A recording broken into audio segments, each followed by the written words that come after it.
Welcome to SRH plus group. आज का हमारा टॉपिक है गोल्जी एपरेटस, जो कि हम लोग सेल एंड मॉलिक्यूलर बायोलॉजी में कर रहे थे। तो उसका लास्ट टॉपिक है आज गोल्जी एपरेटस। तो गोल्जी एपरेटस हम देखेंगे कि मोस्टली सभी प्लांट और एनिमल सेल्स में ये पाया जाता है, एक्सेप्ट सम सेल्स। एग्जांपल के लिए जैसे कि बैक्टीरिया, ब्लू ग्रीन एल्गी और मैच्योर मैमेलियन आरबीसी में। तो इन तीनों को छोड़कर बाकी गोल्जी बॉडी एपरेटस सभी सेल्स में प्रेजेंट होता है। और इलेक्ट्रॉन माइक्रोस्कोप इसका हम देखें तो ये जो है नॉर्मली एक स्टॉक लाइक स्ट्रक्चर होता है, जो कि flat and sac like structure बनाता है। तो इसको हम जो है सिस्टर्नी कहते हैं।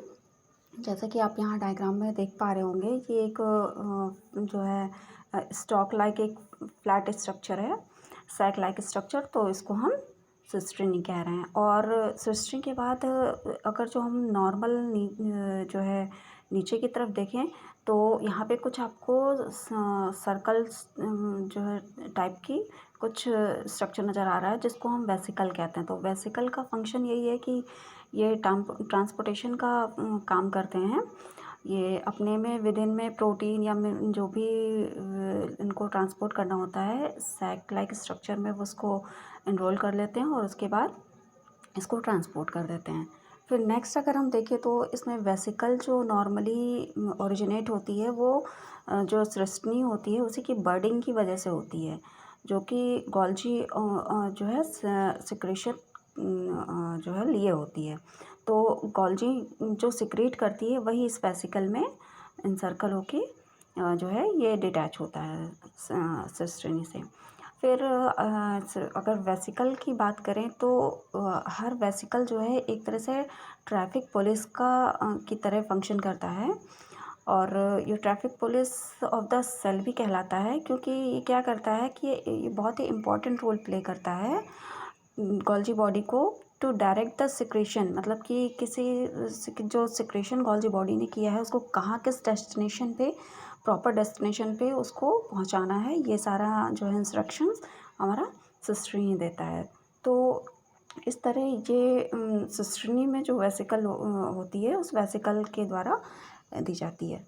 अब सिस्टर्नी और वेसिकल जो है एक कह सकते हैं हम single unit bounded membrane structure होते हैं। और अगर हम फंक्शन देखें तो इसका गोल्जी एपरेटस का मेन फंक्शन होता है secretion, packaging and transportation of materials. तो मटेरियल्स कौन कौन से, जैसे कि हेमिसेलुलोज पैक्टिन है या ग्लाइकोप्रोटीन है, इस तरह की चीज़ें जो है ये ट्रांसपोर्टेशन में हेल्प करता है। अब इसके साथ ये क्या करता है कि ये एक तरह से फॉर्मेशन करता है, जो कि अगर हम देखें तो ये ओरिजिनेट होता है एंडोप्लाज्मिक रेटिकुलम से। क्योंकि जहाँ एंडोप्लाज्मिक रेटिकुलम, जैसे कि आप यहाँ जैसे एक नॉर्मल न्यूक्लियस होता है, इसके साइड में एंडोप्लाज्मिक रेटिकुलम होता है और फिर एंडोप्लाज्मिक रेटिकुलम से ही अटैच गोल्जी एपरेटस लगा होता है। तो जो गोल्जी एपरेटस एक तरह से हम कह सकते हैं ये एक कॉन्टिन्यूस प्रोसेस होती है एंडोप्लाज्मिक रेटिकुलम की। तो ये एंडोप्लाज्मिक रेटिकुलम से ही हमारी गोल्जी बॉडी ओरिजिनेट होती है। और फिर गोल्जी बॉडी जो है कॉम्प्लेक्स स्ट्रक्चर बनाता है जब उसमें सिस्टनी और वेसिकल फॉर्मेशन हो जाते हैं। तो इसके बाद फिर आगे हम देखें तो जो इसमें नीमेटोसाइट होती है या फिर ट्राइकोसाइट होती है, जो कि पैरामीशियम प्रेजेंट होती है, ये जो है स्ट्रक्चर राइज करता है। ये किससे राइज करता है? ये एंडोप्लाज्मिक रेटिकुलम के जो यही सिस्टर्नी जो फॉर्मेशन करता है। तो इसी से हम जो है कह सकते हैं कि जो नीमेटोसाइट और ट्राइकोसाइट जो कि पैरामीशियम में प्रेजेंट होता है, ये इसी से फॉर्मेशन उनका होता है। अब आगे अगर बात करें तो जो इनका रोल और इम्पॉर्टेंट रोल होता है वो आप कह सकते हैं कि जो मेम्ब्रेन की साइक्लिंग में होता है। मेम्ब्रेन की साइक्लिंग मीन्स जो हमारी ओल्डर मेम्ब्रेन होती है वो रिप्लेस होती रहती है, तो इस तरह से न्यू वहाँ पर आया करती है। तो इस तरह जो ये रिप्लेसमेंट होती है मेम्ब्रेन की, वो जो है इसी एपरेटस के थ्रू होती है। अब आगे बात करें तो ये जो गोल्जी एपरेटस जो प्लांट सेल में प्रेजेंट होते हैं उसको हम डेक्टाइलोसोम कहते हैं। नॉर्मल एक स्ट्रक्चर आप अगर देखें तो कुछ इस तरह का गोल्जी बॉडी होती है, जिसमें कि यहाँ पर आप कोई कॉम्प्लेक्स स्ट्रक्चर नज़र आ रहा होगा, जिसमें देखिए यहाँ पर जो है ये फॉर्मिंग फेस है, और ये फॉर्मिंग फेस मीन्स कि यहाँ से सिस्टनी और वेसिकल जो है ओरिजिनेट होती हैं, और ये मैच्योरिंग फेज़ है। तो यहाँ पर मैच्योरेशन फेज़ इसका आ जाता है।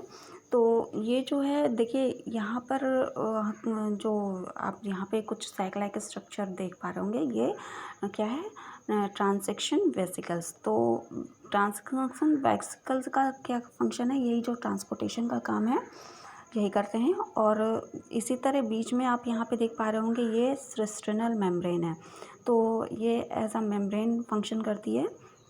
और बाकी अंदर की साइड जो आप देख पा रहे होंगे ये सिस्टनी है। तो इस तरह ये इसका नॉर्मल एक अल्ट्रा स्ट्रक्चर है गोल्जी कॉम्प्लेक्स का या गोल्जी बॉडी का। और अगर फंक्शन की बात करें तो आप फंक्शन यहाँ पे देख सकते हैं, जैसे कि ये पूरा गोल्जी एपरेटस है। गोल्जी एपरेटस से एक वेसिकल शेप में जो है ओरिजिन डिटैच होकर पोर्शन उसका जो है डिटैच हो रहा है।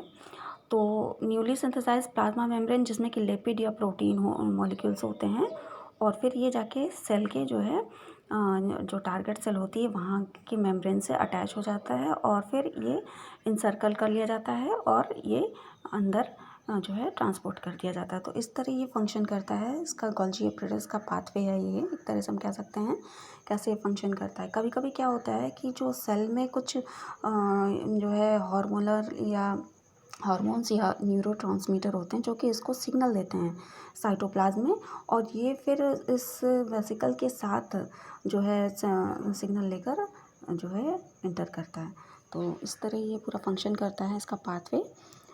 तो ये हमारा आज गोल्जी एपरेटस का हो गया। मिलते हैं अपने नेक्स्ट टॉपिक में।